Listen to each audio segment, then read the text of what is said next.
Welcome back to the channel, and it's been a few days since I did a video, so I'm excited to jump back on the saddle. And just real quick, I am not a financial advisor. All right, so today we're going to cover three topics. We're going to talk about Alex Becker and his community and a tweet. I'm going to go over a tweet that he sent out that was able to make an asset move, and I think this is something that could produce opportunity in the future to grow crypto. So I thought this was a cool way to kind of show one of the many different ways that you can make money in crypto. Two, just give a quick Magic Craft update on how things have been going and how I see things moving forward. And then C, I did want to talk about Pallas. I wasn't planning to talk about Pallas on my channel at all, but you guys have been asking for Pallas on DMs and email and comments. So thanks again for all the support, the engagement. And I'm definitely going to cover Pallas at the end of today's video because you guys clearly wanted me to talk about it. So let's jump into the first topic. So Alex Becker, so they have a huge community, huge following. They've done a lot of cool things. I like Alex Becker's content. It's very funny. It's entertaining. He kind of puts on this like persona that he's like this like, I don't know, like a wrestler kind of guy in the way he does things. And it's really funny. It's really entertaining. And I'm definitely a fan of that community. And he sent out a tweet a couple of days ago at 6 in the morning. And this whole thing kind of reminds me in some ways about the whole McAfee coin of the day. But he sent out this tweet 6 in the morning about metagods. He didn't put metagods here in the text, probably to make sure that bots can't try to like profit from it. And he just put out the trailer. And he didn't do it on his YouTube channel. He did it on Twitter. So it's almost like he's kind of trying to go out of his way so that it won't affect the price too much in a quick amount of time. But when you have a following that big, there's gonna be things that happen, consequences, and I wanted to kind of break that down. And I think this could be something that I want to kind of keep an eye on. So he did it about metagods. So he did that at around 6 in the morning. And as you can see, here we are about 10 minutes before the tweet. And then there it is, 5 minutes before the tweet. Okay, so that's about 1 minute after the tweet. And then look what the asset did. It went all the way from about 72 cents all the way up to almost $1.12. So that's a huge move, about 60% profit. And what's really interesting though here is that, and it just shows how big this community is, it did come back down, but ever since then it's done nothing but go up. So it's a testament to the fact that this is not like a pump and dump kind of thing, at least not so far. And I remember with McAfee, a coin of the day, it would just go straight up and straight down back in 2017 when he would send out a tweet. But here it looks like it really did create some pretty nice bullish movement, and we haven't seen anything different yet. One thing that I thought was pretty interesting though is that you see this asset was doing nothing, and then about 3 hours before the tweet, or 2.5 hours before the tweet, it did jump pretty good there, and a bunch of sold, and then the tweet was sent. So you got to figure that word got out that he was going to send the tweet, or that he was going to make a video about it at some point, whatever. So I'm guessing that word got out about 2.5 hours before the tweet was sent. So I think that was kind of an interesting thing to call out. But yeah, I mean, I can see why he decided to tweet about this. I mean, at the time, the market cap was much lower, probably like 7 million or something ridiculous like that. And I checked it out, and it looks like a pretty cool project. So I'm not surprised. I mean, I am. I am very surprised that it's not this high and it's still going up. But it just goes to show this is a huge community. So I'm showing this because what I think would be kind of a cool little thing to do is to follow Alex Becker, and then make sure that you're notified on his tweets, and then try to act on it as quick as possible. Because what I noticed, he tweets a lot. Because what I noticed was that even if you didn't buy the asset for about 8 to 10 minutes, you only missed out on like the first 5 to 10% pump. So if you, here, I'm going to do it.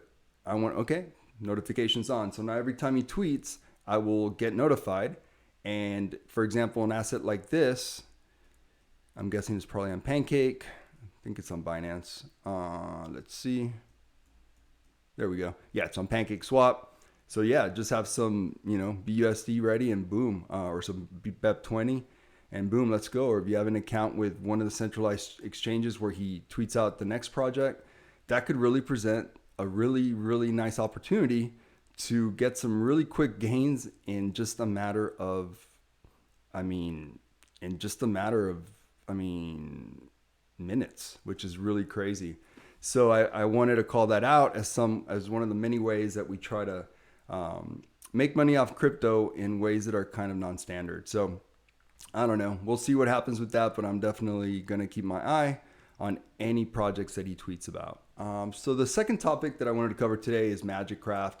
I first talked about MagicCraft during the pre-sale when it was at 30% of a penny. And it shot up all the way up to a pretty high number. If I remember correctly, it was about, I think it was 8 cents or maybe close to 10 cents. I don't even remember. It just went nuts, right? According to this, it went up to 8 cents, but I think it went even higher.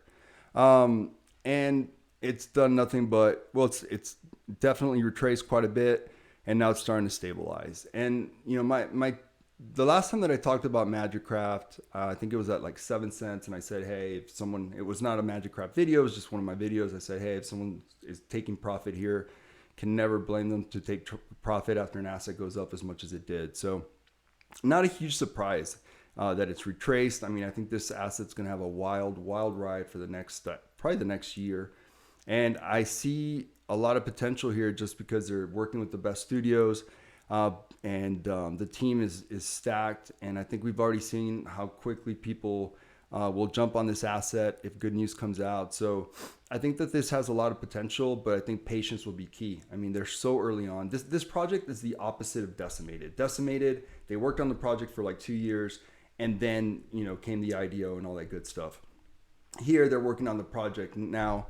They still have ways to go before they reach certain roadmaps. So patience will be key. So you got to ask yourself, do you believe in the team or not? And if you do, then it's a long-term hold. If you don't, then it's not.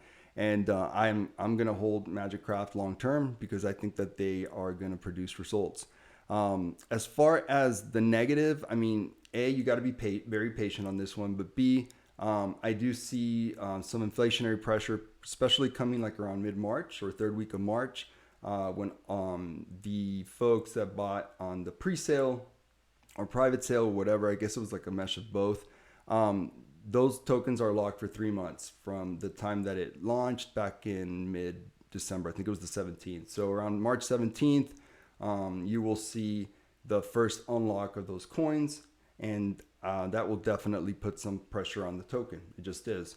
But after that, other than that, I really don't see any reason to be negative on this project. But I just want to stress that patience will be key with MagicCraft. And then the third thing that I wanted to cover is Pallas Finance. So if you haven't heard of Pallas, it's basically just a copy and paste, complete copy of Titano, but they put it on a different chain and they made the APY a lot higher. And other than that, it's pretty much the same thing. Except for the fact that these guys did not list on their white paper or on their website anywhere the contract address to either their risk-free value address or their treasury address. So I don't know. To me, this is going to be a rug pull. I think that this is going to go to zero. My 2 cents is I'm not going to invest in this project. It's very, very young, so it probably still has some upside. So there's still some a lot of people out there that have already invested in it that think that it could still 2, 3, 4, 5x. It wouldn't surprise me at all. But I just think that this project is going to end with it going to zero. It's going to be a rug pull. I wanted to give a shout out to one of our community members. He was out in the Discord. There was like some kind of like AMA, and he was able to ask a lot of questions, get a lot of feedback from the developer, the main developer, Wouldn't surprise me if he's the only developer. And the answers were really weak. I just think that this is a hard pass for me. Pallas. I mean, Titano's already gamble, risk enough. This is just, multiplying that times 20. So, yeah, sorry if it's not what you guys wanted to hear, but for me, Pallas is not going to end well, is my 2 cents. So anyways, hope this helps. Again, keep letting me know what you want me to cover, and I look forward to the next video. Take care.